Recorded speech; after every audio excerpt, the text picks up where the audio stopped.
এবছর নতুন করে ঢাকা থেকে এআরএস তোমাদের এখানে ব্রাঞ্চ এনেছে।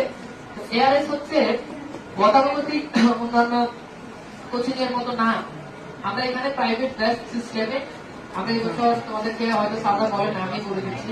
আমাদের অ্যাডমিশন ব্যাচ গুলো কিন্তু আর এখানে হবে। অ্যাডমিশন ব্যাচ গুলোর জন্য আমাদের আলাদা বিল্ডিং এর কাজ করতেছে, ওই ভবনে এসি রুম সবকিছু সহ। ওই যে আমরা লোকেশনটা বলি, রেলগেট আছে না, রেলগেট পার হয়ে যে চৌধুরী মিল আছে না, তার তিনতলাটা আমাদের প্রায় সামনে মাসে আমাদের ওখানে আমাদের এআরএস এখন এখানে আসলে কারা করা হবে এআরএস সাধারণ একটা কোচিং ভর্তি হয়েছে, বড় কোচিং অমুক কোচিং তমুক কোচিং কোচিং ভর্তি হওয়ার পর দেখা যাবে যে ওই একদিন একটা ভাই ক্লাস নিতে, তারপর দেখা যাচ্ছে যে ওই অন্য ভাইদের মিলিয়ে ক্লাস নেবে। কে ক্লাস নেবে তুমি আসলে জানোই। আমাদের এখানে আসলে আমাদের এখানে যারা পরিচালক তারাই আসলে এখানে তোমাদের ক্লাস নেবে।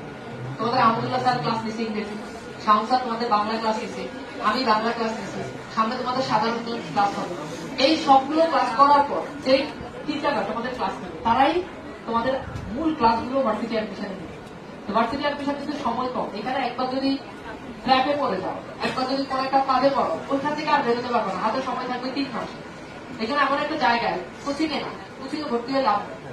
ভর্তি হতে হবে কার কাছে পড়তেছে, কে তোমাকে পড়াচ্ছে। কোচিং তোমাকে পড়ায় খাওয়াই দিবে, কোচিং তোমাকে চান্স খাওয়াই দিবে, কিন্তু যে তোমাকে পড়াবে তার প্রভাব তোমার উপর পড়বে। সে কিভাবে পড়াচ্ছে, সে কতটুকু তোমাকে ডেলিভারি দিতে পারতেছে, তুমি কতটুকু তার কথা ক্যাপচার করতে পারতেছো, সেটার উপর ডিপেন্ড করে আসলে চান্সটা হয়।